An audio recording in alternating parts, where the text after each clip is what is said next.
What is it about old Halo multiplayer maps that makes them so creepy?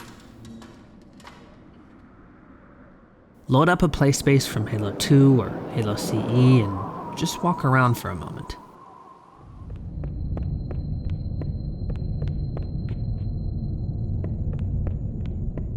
The sounds, the lack of music, the emptiness.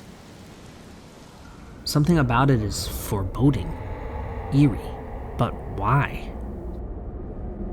To be honest, I'm not really sure. I think it may very well be a combination of things. The lore behind some of the maps definitely plays into this. Take Lockout, for example, one of the most famous PvP spaces in all of gaming. This strange cliffside facility is set on Delta Halo, the ring from Halo 2. According to the map description, some believe this remote facility was once used to study the Flood, but few clues remain amidst the snow and ice. That's certainly ominous and mysterious, but is that really what makes this place so unsettling? What about those strange tubes in the hallway containing the shotgun? They're filled with something, and one of these somethings appears to have broken out, perhaps to wander the less traveled corners of the map, lurking just beyond your field of vision. That is, until you catch a fleeting glimpse. Was that another player? Am I alone? Of course I am. So I couldn't have seen anything, right?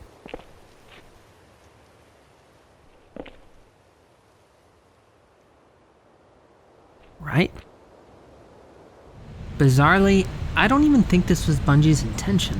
Maybe to a certain degree, sure, but some areas really do feel like they were designed to be completely innocuous, and yet...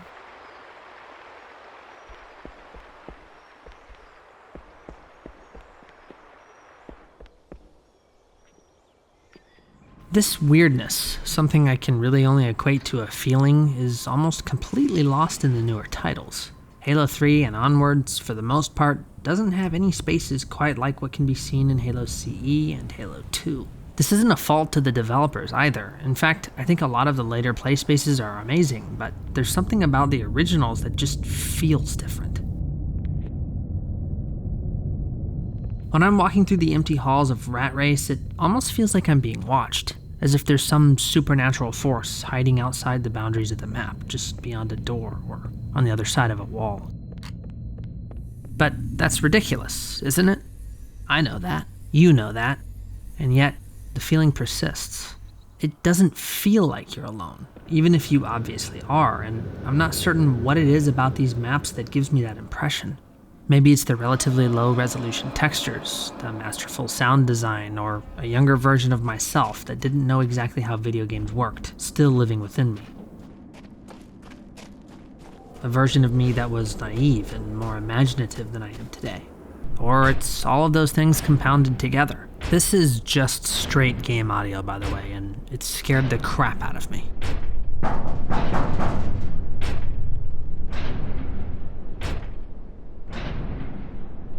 I know it's not just nostalgia talking, because I distinctly remember feeling this way when I first played the original Halo games all those years ago.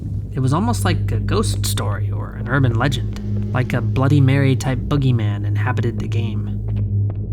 Especially Halo 2, with its plethora of mysterious glitches and the implementation of online functionality. I remember feeling like the Guardians were a real entity and not just an ominous message you would receive when you die in an unusual way. I remember spending late nights wandering these multiplayer spaces with no real goal in mind other than to maybe spot one of the ghosts of Halo. It was almost like a proto-Herobrine from the early days of Minecraft, at least within my own personal bubble. I was very young at the time, and so was the internet. I couldn't easily take to Reddit to ask the Halo community for clarity. I can't even be sure that this alleged phenomenon was even present in anyone else's awareness. As a kid, I didn't even need to play horror games. The eeriness of Headlong, devoid of other players, was enough to make my skin crawl. I have a very specific memory of an instance I had while goofing around on the map Containment. A strange rumor had been fed to me that if you were somehow able to do a barrel roll in a warthog and land, a guardian would appear. Essentially, a ghost would board your vehicle for a moment to give you a scare. I have no clue where this idea originated, but a friend by the gamertag of +superduper and I managed to pull it off. I have a vague memory that our warthog was in fact boarded by an active camo Spartan, but of course I have no way to verify this claim. I have no way of knowing if the memory is even accurate. After all, it could have simply been the whimsy of a child.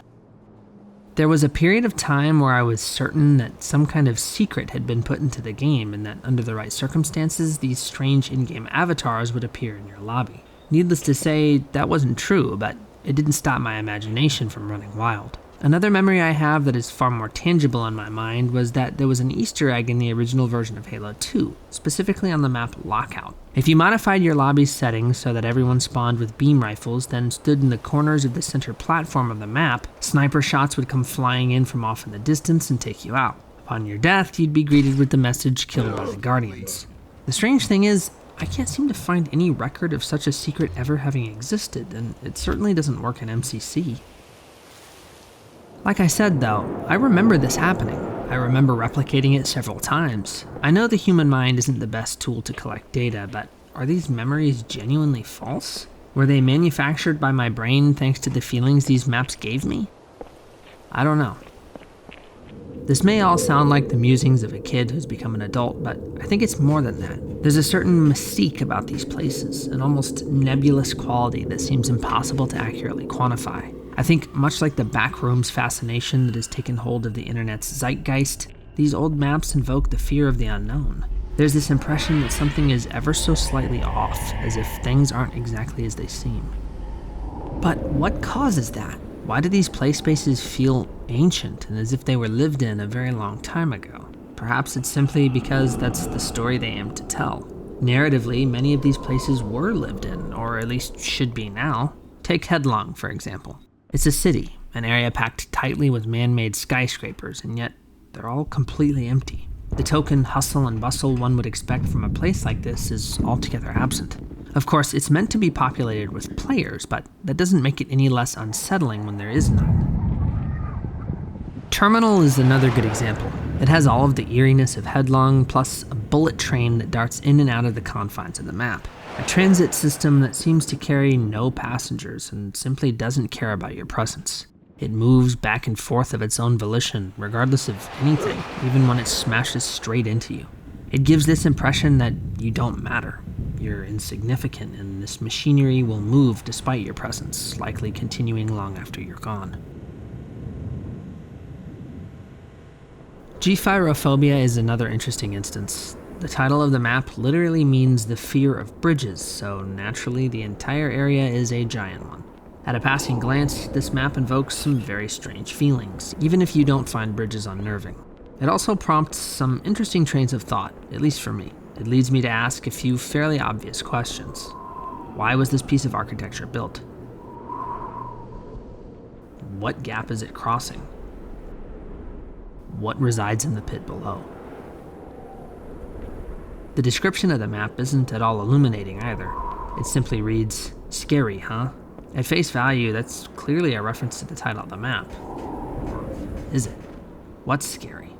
This bridge or something else? It's this vagueness, this strange, eerie feeling of the unknown that these maps seem to invoke, and even now, I'm not exactly certain why. Don't get me wrong, more lore is a good thing, satisfying even. But sometimes a good old-fashioned mystery is too. Speculation, contemplation, self-reflection, they're important mental exercises. I'd love more details about these play spaces, but I also love just thinking about it, imagining. In the end, the true source of these feelings is unknowable, undefinable, much like the very places themselves. Alright, that's all I've got. Thanks for watching. Now if you'll excuse me, I'm gonna go wander for a little bit.